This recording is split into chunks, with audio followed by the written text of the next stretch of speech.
part 2 of chapter 25, Milestones. I got it cut off. I was wanting to check that it was indeed Monday because it feels very strange. I didn't see any school kids going to school today, which is unusual. So I decided in my head that I must have made a mistake thinking it was Monday and lost a day, and it was actually Sunday. It feels like a Sunday. But it is indeed Monday. Anyway, in the process of checking the date, and I cut us off. So it's completely my fault. It's my fault we got cut off. Anyway, let's continue. We were not far from the end of this chapter, actually. But got to reach completion, people of Earth. So I apologise about that. I'm starting to drift, flying in and out of my body, so we'll finish this chapter, and I don't think I'll carry on with chapter 26 because I'm just everywhere. Right.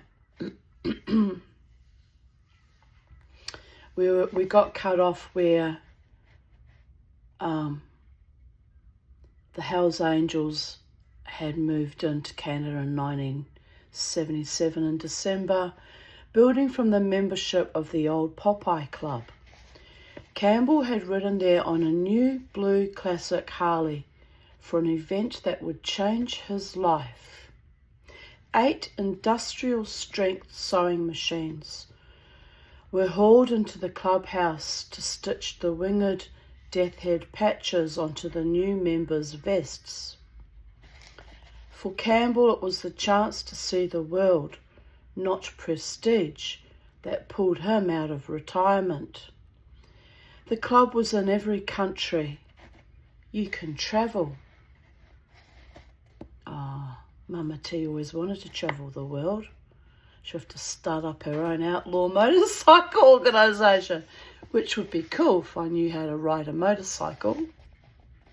Anyway, I'm joking about that. It's a long-standing joke. I used to threaten to start up my own organisation when I worked at the police academy.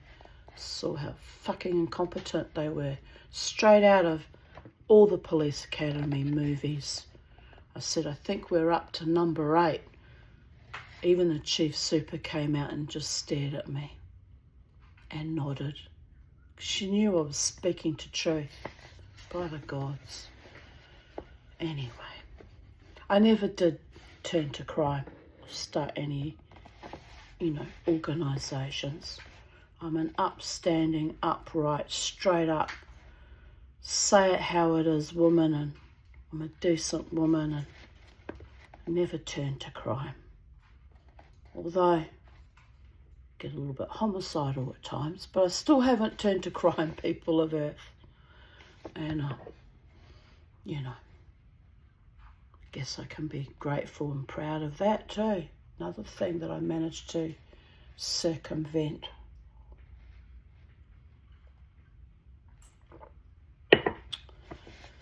Right. But travelling all over the world, that would be cool. Right, wait. Let's check on my little munchkins. My handsome boys.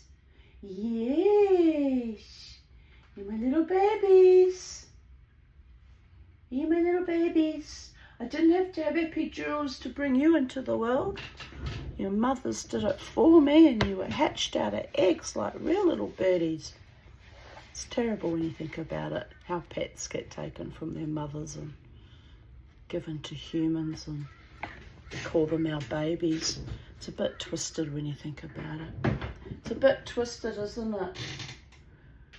But you're not actually, my biological babies, but you're very sweet. Little Bo's closed his eyes, he's having a snooze. Oh, you're a snoozy birdie. You sleepy boy. Yes. I'm tuning out Kermie being in my cage with me, Mama T. I get it. I used to tune everyone out the same way. Sleep. Right. Bikers lined up and waited their turns to receive their vests with the bright new patches on the back. Each man's name was tucked in a pocket of his vest. While most bikers gave black leather vests to the sewing crews, Campbell had handed in a denim one, a tip of the hat to his old choice days, when denim was the style.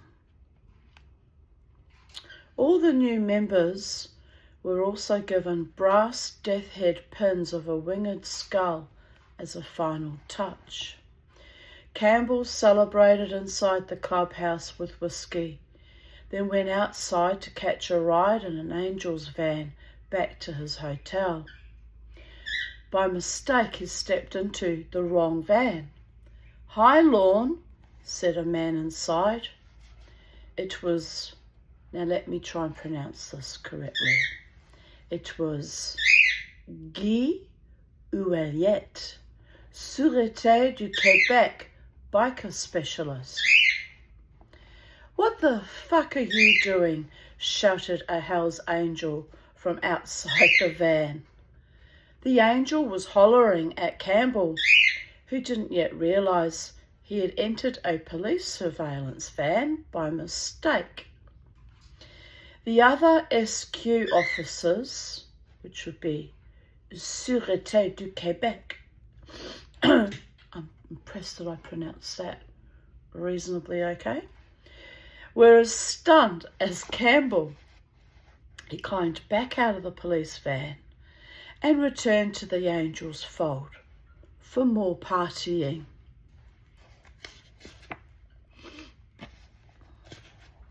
Soon Campbell found himself overseeing the Road Warriors in Eastern Ontario. They were an Angels support club built on the remnants of the Demon Keepers, which had been run in the mid-1990s by an enigmatic biker named Danny Kane. Kane's life and death remained a source of mystery inside biker and police circles. He ran a gay singles magazine in Montreal in the late 1990s, which was secretly funded by the Royal Canadian Mounted Police as part of his undercover work against the Hells Angels.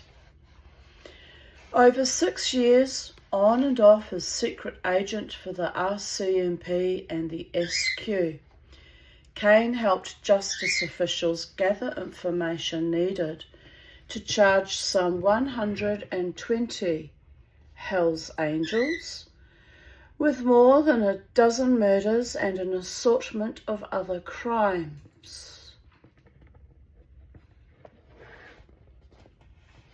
He also helped dismantle a drug network that netted $1 billion a year, my goodness, as part of a $2 million deal with the police to rat on his friends. Along the way, he carried out at least 2 biker hits. Kane's motivations weren't just money. He had never been awarded an Angels patch and was apparently bitter that his bisexual lifestyle inhibited his promotion within biker ranks. Campbell and others wondered if Kane was behind the blast that accidentally killed 11-year-old Montrealer Daniel Desrochers on tree-lined Rue Adam in Montreal's East End in 1995. For Campbell, it was impossible to swallow that a true club member could do something so sloppy and callous as to detonate a bomb near a school. Angels like Campbell also doubted whether Kane really died of suicide on August 6, 2000, as authorities stated. They're not the only skeptics. Author Daniel Sanger asks in his excellent book, Hell's Witness, why Cain's family members were not allowed to see his body.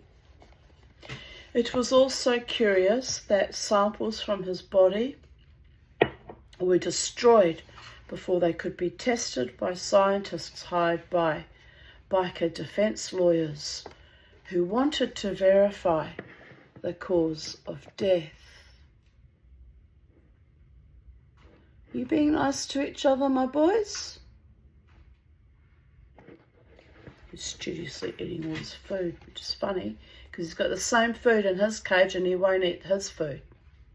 There's no logic to that. But I'm not a birdie, so I don't have any beaks to grind, do I? No.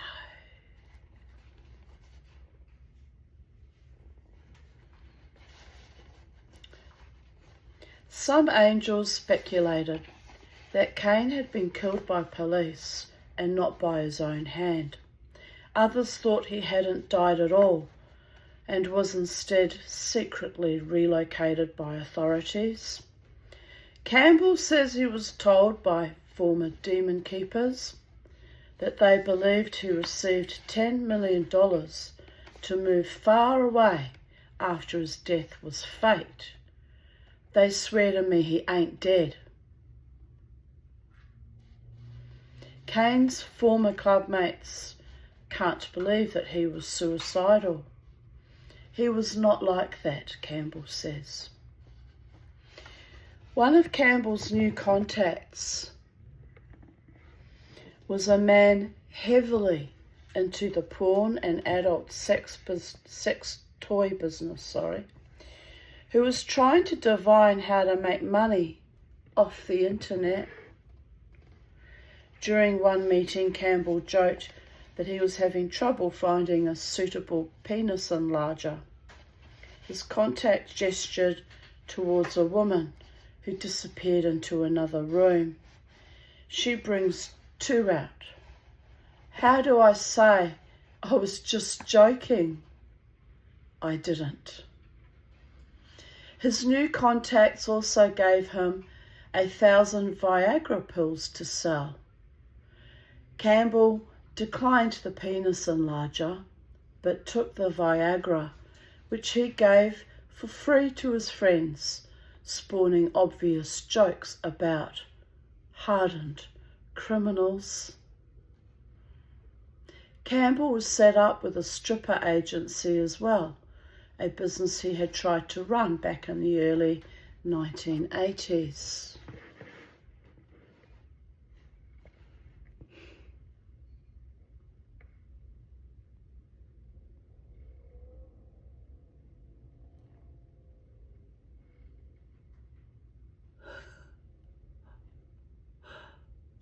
The sound of silence, people of Earth. The dancers from Quebec were beautiful professionals, and Campbell was also provided with a business manager. The enterprise seemed like a slam dunk. Providing protection for them was certainly no problem. We were Hell's Angels. Nobody would fuck with us. That's the protection.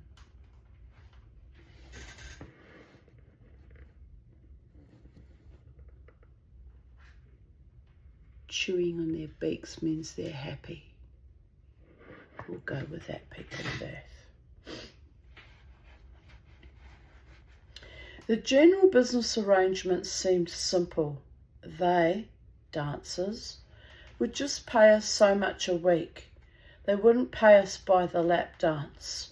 How would we know how many lap dances someone does? They had a place to stay at the storefront. We had beds for them. However, the matter got more complicated when the manager sent from Quebec fell hard off the wagon and began drinking heavily and non-stop. Dancers weren't getting to jobs, and money intended for them was going for booze instead. Whenever Campbell dropped by to check on things, there seemed no end to the complaining. What Campbell had hoped would be a fun way to make money was now the source of a string of headaches. Strippers complained of rashes from dirty floors and that their colleagues were stealing their hair products and dance moves and favourite songs. They'd say, "You stole my moves. That was my song." They'd fight over anything. There also was plenty of strong competition in the ever-expanding pole dance community. Campbell and Evelyn were still living in the Orillia area and not eager to move down to Eastern Ontario to referee stripper cat fights and double-check accounting. Within months, the business withered on the vine. Well, you've got to keep a tight grip on those kind of businesses, I would imagine. And women, lots of women doing lots of drugs would be quite unpredictable to manage, I would imagine. By the gods, you'd need someone there 24/7, on the ball, watching over everything. Bing, bam, boom, babies. Anyway, on that note, I'm going to finish here. I thought about doing another chapter, but they're quite long chapters, and as you can see, my attention span is of a gnat today, and I'm a bit flubbery and still don't actually feel all that well.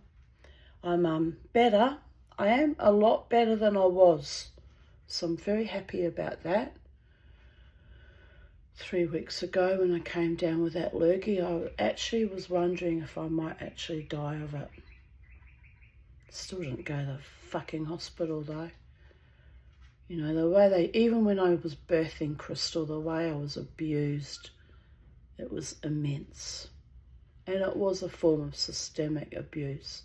And then my asshole mother, my mother who was an enemy to me all my life, comes into me. I was having difficulty with baby Crystal because my milk had come in, but she wouldn't feed. She fought the breast, fought the breast, fought the breast. That was a trauma response from her difficult birth too. Anyway, I just started day 3 getting her to take the breast. I was actually relieved and happy because I wanted to breastfeed her, you know, and I didn't want to fail. It's something that's so primal and biological and natural, but I was kind of failing for a while there through no fault of my own, but my little Crystal fought me every inch of the way. Even in the middle of the night, one of the midwives in frustration said to me, "Do you have redheads in your family?" I said, "Yes, I do. My great-grandfather was a redhead."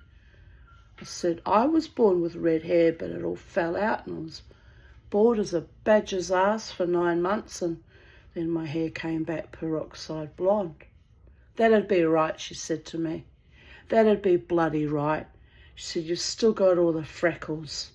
So by definition," she said, "you're still a redhead." I laughed. I just rolled my eyes and laughed. I said, "What's being a redhead got to do with the price of fish?" "Redheads," she said. "Redheads. Whenever I have a nursing mother and a baby fighting the breast, they're always come from redhead stock." And she just threw her hands up in the air. She must know from experience of midwifery all the years, but I thought she was being a bit racist, quite frankly. But it was a bit odd. So if you're a redhead new mother out there watching my videos, maybe you can confirm whether you had difficulties feeding your babies too. Apparently it's a thing that happens with redheads. Well, we're so obstreperous and defiant and difficult, aren't we? We're a unique breed, us redheads. we're determined, and we're strong, and we're wild, and we're free. Freedom! Let's paint our faces blue and run amok. Right, no, I started to say about my mother. So, yeah, my mother walks into the maternity ward, you know. She says to me, what was she having a go at me about, actually? I was exhausted. That birth was when the chronic fatigue really kicked in. I think it's because of that near paralysis. I think it might be connected, you know. It might not. But anyway, I was very exhausted. She walks and she says, I've been past the nurse's station and they're telling me that you've been a very difficult patient. I said, have I? How have I been difficult? All I've done is sleep all the time. Go and have my nipples microwaved, they called it. Microwave your nipples. Do you know what that means? Gentlemen of Earth, who haven't become fathers yet. It's when you're feeding your babies and your nipples get so cracked that you bleed. So you're feeding your baby blood mixed with milk. It's appalling. It's cannibalism. It's awful. It's extremely bloody painful, by the way. So the hospital gets you to go down and they put heat lamps. You know the heat lamps like they used to do in countries where they don't get much sunshine? UV lamps. UV heat lamps pointed at your nipples. I'd never heard of anything more ridiculous in all my life, but I was writhing in agony with cracked nipples and a baby that wouldn't feed, and worth a try, wasn't it? What are you going to do? You take the doctor's orders and you go with it. So anyway, so I had to go for some kind of, I don't know what that was about either. I had to go for some kind of scan or something. But I knew that, oh no, that's right. I remember it now. I had to go and have the nipple treatment, the heat lamp, the microwaving of the nipples. And I had a specialist coming in to see me, a paediatrician. And they said, oh, you've got to go down and have this treatment. I said, but I'm waiting on the paediatrician and I don't want to miss him. It's an important appointment with the paediatrician. Yeah, but you've got to do this now. It was almost like they were fucking sabotaging me. And I didn't know what to do because I know not to upset a specialist, you understand? They're very powerful people and they've trained all their lives to be a specialist. And they don't want their patients to just go off willy-nilly and get their nipples microwaved. It was a dilemma. I didn't know what to do. Couldn't cut me in half and put me one half with the paediatrician, one half with the nipple treatment. So I didn't know what to do. And so I did what I thought was the only possible sensible thing. And so I wrote a little note, put it on my pillow on my hospital bed. I'm sorry, doctor, I said, if you should come for your patient rounds in the next half hour or so, I am indisposed. I'm having my nipples microwaved. I said, whatever that means. I never heard of anything more ridiculous in all my life. I'm so sorry that I can't meet with you today, but I hope that you'll see me on the next round because I actually prioritise my appointment with you, but the midwives insisted, and I don't like being insisted upon. I wrote this whole little letter, you know.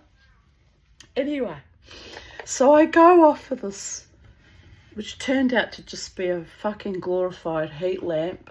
I was like, dudes, this is ridiculous. I could have just flipped the titties out in the bright sunshine, had natural UV rays on. I'm sure it would have been healthier and better for me than all that radiation. They radiate the fuck out of you when you have a baby, by the way. I mean, how do we even stay alive? I don't know. Anyway, I come back from the radiated heat lamped, UV heat lamp nipples, not exactly feeling all that particular, any sense of any real relief. And all it does is, make them a bit harder and crustier and sunburned. Oh, dear God. I mean, you have to laugh. It's all insane, isn't it? It really is. But I was determined to feed my little baby, I wanted to be a successful mother. Every mother born wants that. Some mothers can't feed at all for whatever reasons, and that they get terribly upset. And it's not fair. It is upsetting. So anyway, I come back.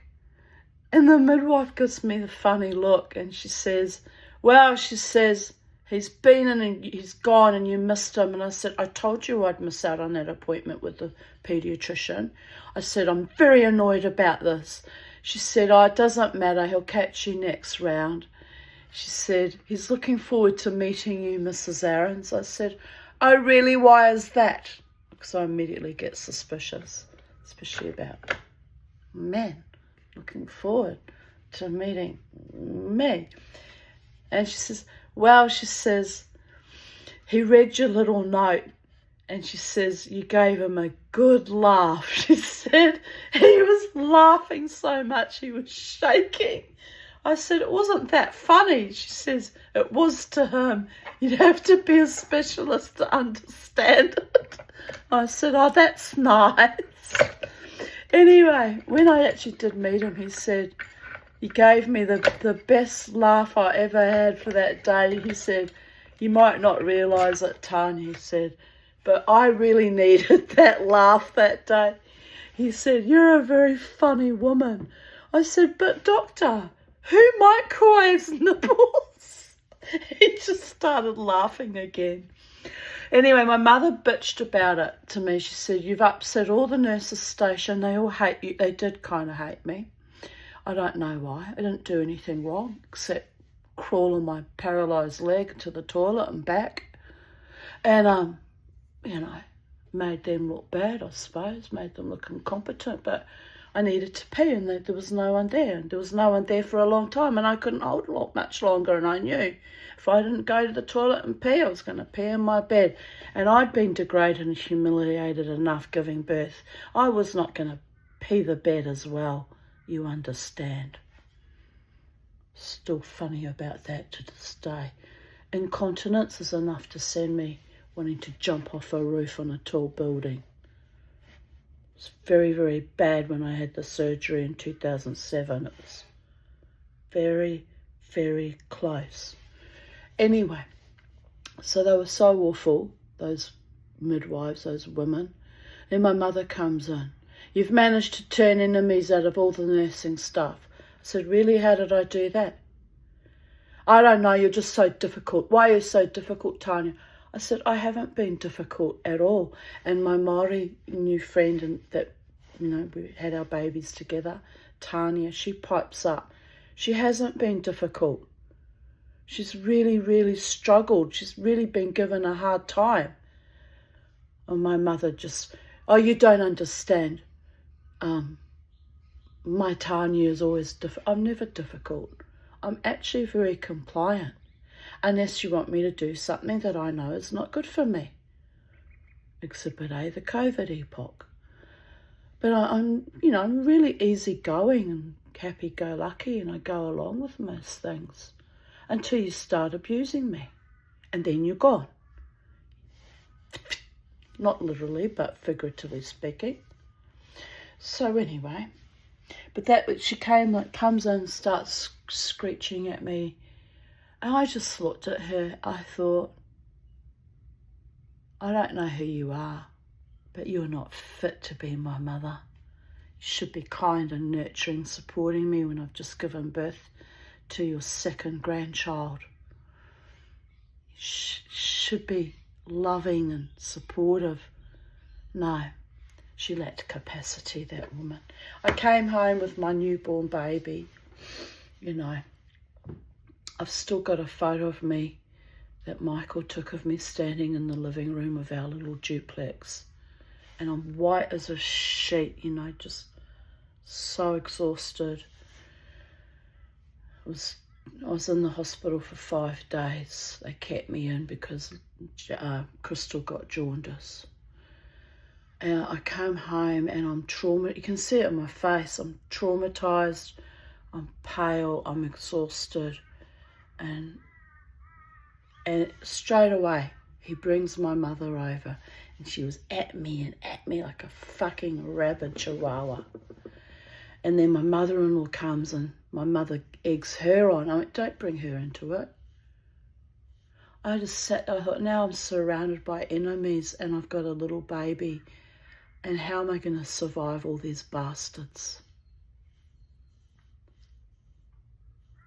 That's how I felt. And you know what? I barely survived them all. It went on. It went on for decades. 10.5 years married to, my ex. I left him and the viciousness, the fallout just from leaving him. He didn't even like me. He wasn't kind to me. Spoke to me like I was dirt. But he didn't like me leaving either. Control maniacs.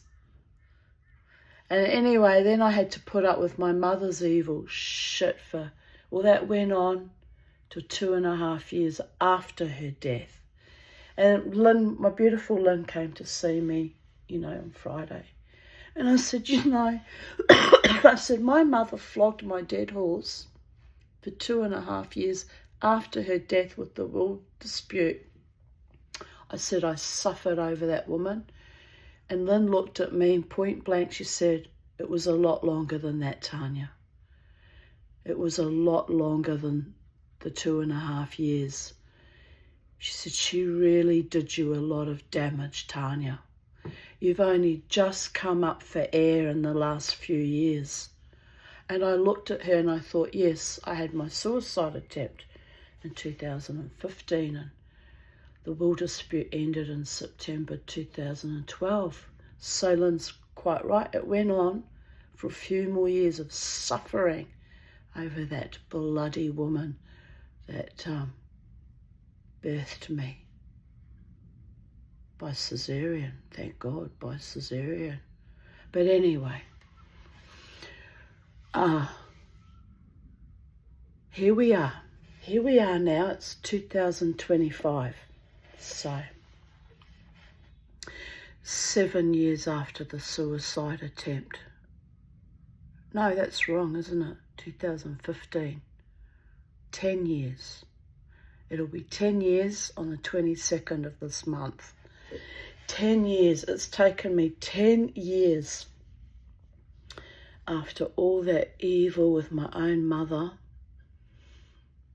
and that suicide attempt in 22nd of August 2015. It's taken me 10 years to get my life together, people of Earth. And I was just starting to, do my silversmithing and blossom and even fell in love again. And what did I get? More viciousness than you can poke a stick at. But it was done in a really invidious, twisted, sick, evil fucking way. But, when it started up again this time, I was like, I've done this before. This is a repeat pattern. I've done this dance in a small corner of hell with bastards before. And somehow it didn't faze me as much.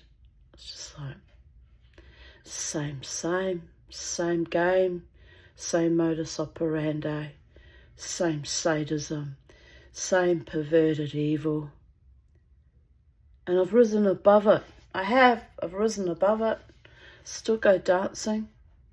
No one has a right to stop me from living my best life. No man, woman or child. Only reason I haven't been out for the last 3 weeks is I've been too ill with my bronchitis, but the warmer months are here and I'll be out dancing again, living my best life, no matter what, no matter who. And my enemies don't like me living my best life. Too bloody bad. You didn't live my life. You didn't go through a scrap of what I've gone through. You're just nothing but empty, lackluster, non-entity NPCs, and anyone with a bit of heart and a bit of soul recognises how hard I fought, even for my, my dance. So the ones who know and recognise it and quietly support me from the background. Riding a very fine line, because the man that hurt me is a mutual friend. It puts everyone in an awkward position, doesn't it? But it was his choice to turn rancid, not mine. So I'm holding my own, as I do every day in every way. Got a bit more colour in my cheeks than I had this morning. I looked like hell when I started this reading this morning. I really did. So on that note, my beautiful boys, we need to put you out in the garden. Mama needs to get dressed and might wash my hair. It's a bit oily today. And get us out in the garden, and later on I'll have a bit of a walk. And yes, I think I'll walk today. My lungs are a bit better today. And I'll take some Ventolin with me, and I'll huff and I'll puff and I'll blow the house down. Not literally. I'll huff and puff though a fair bit, but I'll just do a little bit round the block like I used to do every day for 10 minutes. It's not much, but it's better than nothing. Build up some strength, and I'm looking forward to the warmer months. I'm going to make myself go out more and do more things and live my best life, because this last illness taught me I haven't been living fully. I've been in a holding pattern. Part of that was grief over that awful man. Part of it was, my limitations with not feeling all that well. So I'm going to chuck myself off that holding pattern, and I'm going to start doing more lovely things for myself. I've decided. I come alive in springtime. We all do. Every human being does. Springtime rejuvenates us, and all the pheromones get going, and it's good for us actually after the stagnation and lying fallow in winter. So on that note, blessed be from sacred space at Titania's realm. And if you see me out there moshing and riding and dancing wildly, know this: it's not just, exercise, but it's a defiance against my own putrescent family of origin, my own evil former community that were destructive and vicious. Couldn't even go to a Mexican party without evil and enmity. By the gods, that was one example. Don't get me started on all the other nastiness that went down. And you see me out there living on my own, dancing on my own, living my best life.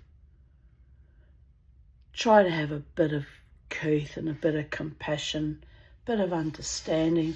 Might look weird to you, but it's me fighting literally from the bowels of death, reclaiming my spirit, my mind, my body, living my best life. Bye for now, people of Earth.